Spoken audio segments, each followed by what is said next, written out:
World climate talks in Copenhagen are in full swing right now. Everyone there seems to be wondering if the wide divide between rich and poor nations, developed and developing, can be bridged, and especially so, can it be bridged in time for some sort of framework agreement by the end of talks on Friday.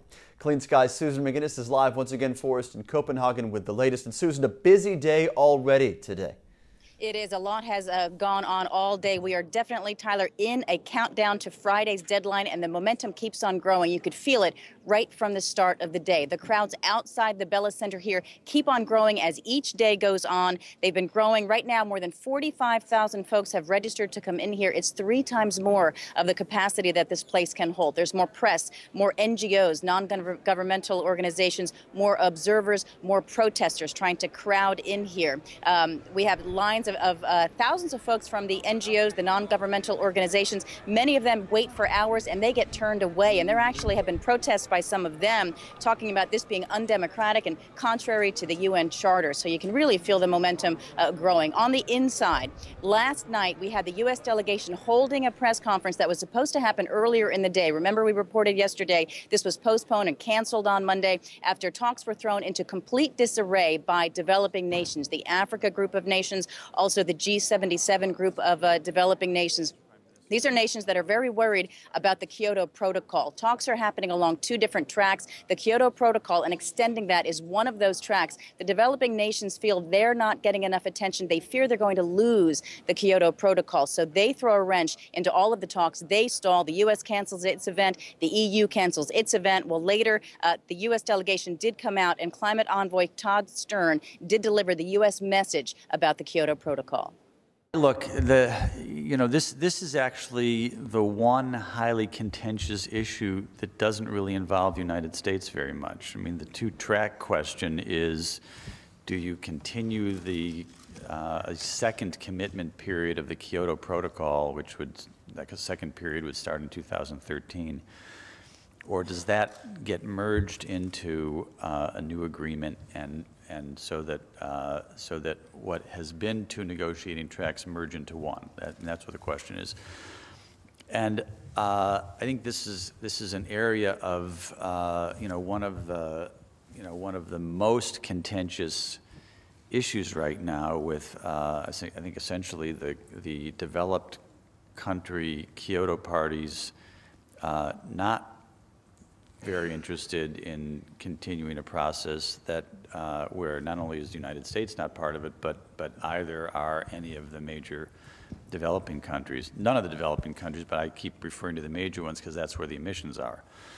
So, if the Kyoto Protocol went on, you're probably only covering 30% of the emissions or something like that. So there's not a great desire on the part of the developed country Kyoto parties to continue, but there is a great desire on the part of the developing country Kyoto parties, and they're butting heads right now. And so we've got to find a way through that. So I think a way that is without prejudice to either side. Now, I went a little bit more in depth into this with our executive editor, Margaret Ryan, including just how clear it is that the U.S. will likely only sign an agreement that is not Kyoto. That's absolutely clear. Todd Stern, Jonathan Pershing have repeatedly said it. They've said it here. No Kyoto Protocol. We do keep hearing from like the G77, the Africa group. They really would like the U.S. to sign up to that. It's just flat not going to happen. I mean, it's in some ways, they talk about legally binding all the time, and it's a metaphor for signing the Kyoto Protocol. The EU particularly would prefer to merge the Kyoto Protocol and a larger agreement that incorporates the U.S. and the major emerging economies into a single document. It would just be easier, it would be more consistent, but there's huge resistance to it. One big thing, the head of the Africa group said, look, it took 7 years to get the Kyoto Protocol ratified. We have no guarantee if we agree to this that a new document would be ratified. So, we're just not going to agree to it. We want the Kyoto Protocol kept. Right. So with the EU looking for one merged document, the developing nations still clinging so strongly to the Kyoto Protocol, regardless of what the U.S. is going to sign and not sign. At the end of the day on Friday, there probably will be 2 agreements here. I think that's becoming increasingly obvious. I mean, Eva de Boer, the UN Executive Secretary, said that flatly on Friday. There are going to be two because the developing countries simply are not going to give up Kyoto. You know, the LCA, which is the parallel talks, the other side of the talks that try to bring in the U.S., their draft that was issued on Friday was criticized by the EU as so much, earlier a draft they should have seen 6 months ago. It had so little detail in it, whereas the Kyoto Protocol draft, their draft text is very detailed. Of course, it's based on an existing and working protocol. So the LCA doesn't even seem quite ready to go ahead yet. There are real questions about what exactly can be signed on Friday. So with 4 days left now, this conference is really so far being held up on process and procedural grounds, and not really the stalemates yet, I guess, over carbon cut emissions and numbers on financing. That's true. The smaller nations, the island states, the least developed countries have managed to hold up things on points of procedure in order to give them a chance to raise their points of substance, really. But that's meant that a lot of these substantive points are really only being gotten to this second week. I think what's pretty clear to most observers, people I've been talking to, is first, they're going to come out of it with prompt start funding. That $10 billion a year, 2010 through 2012, that's probably going to come out of this. And that'll be something. We already have the head of the G77 said, that's not enough to buy coffins for Africa. It's already being like poo-pooed, but $10 billion They'll take it, yeah. $10 billion is $10 billion.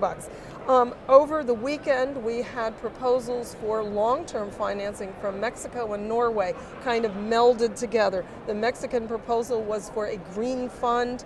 It's been actually generally well received based on a percentage of countries' GDP that they would, but it had no guaranteed way of getting money into it. The Norwegian proposal is for a tax of sorts on international transactions, international carbon trading, international aviation, marine, things that might go over the heads of some of the governments that could be taxed internationally. And that would raise, in the order, the estimates are 30 to 40 billion. So every year. So that's not the 1 to 300 billion that you hear people in the UN talking about. But talks on these proposals are yet to be had here. Talks, they've been ongoing in specialized groups, but it certainly hasn't risen up to the plenary level. This is going to be one thing that's in front of the leaders when they convene here in the next several days. They will finally be confronted with this, and how far can they take it in whatever agreement is signed Friday. It will be an agreement to go on and continue the talks, obviously, but it will also have to have something substantive in it, and it will have to include, most people say, some promise, some real promise of long-term financing, or they'll have great difficulty getting the developing countries to sign on. And U.S. climate envoy Todd Stern did come out just a few moments ago talking about this deep divide and talking about it being a problem and that it remains a concern. Another impasse between the U.S. and China and the U.S. and India. This is talking about verification of their emissions reductions. The U.S. insists that emerging nations, the major emerging nations like China and India, not only cut their emissions or cut down on the growth of their emissions, but that they provide international verification and that they do this in one of these agreements. This is something that they will not agree to. That is another impasse that remains here. Also, there's been some criticism of the Danish presidency that they're not handling the agenda here very well. So with all of this going on, the clock is ticking. 150 or so world leaders start arriving tonight. We have Prince Charles and UK Prime Minister Gordon Brown coming here. A lot of pressure now with world leaders beginning to arrive for negotiations to come closer, for deals to get done. We have the president, of course, Tyler, coming on Friday, and we do know that he has been reaching out from Washington to other world leaders to try to get some work done from there, Tyler. Susan, let's talk about today's schedule so far. I know another cabinet secretary from the U.S. is on hand, also the world's most famous governor. The luminaries are really rolling in quickly now, aren't they? Yes, definitely. We had a press conference from Agriculture Secretary Tom Vilsack. He's talking a lot about reducing farm emissions and announced a big plan for a partnership between the USDA and dairy farmers around the country on anaerobic digesters as a big solution to reducing greenhouse gas emissions, and talking a lot about the benefits of carbon offsets as a revenue producer for that industry. Governor Schwarzenegger is coming out, drew a huge crowd here. There was almost there's a lot of jostling around trying to get close to the governor.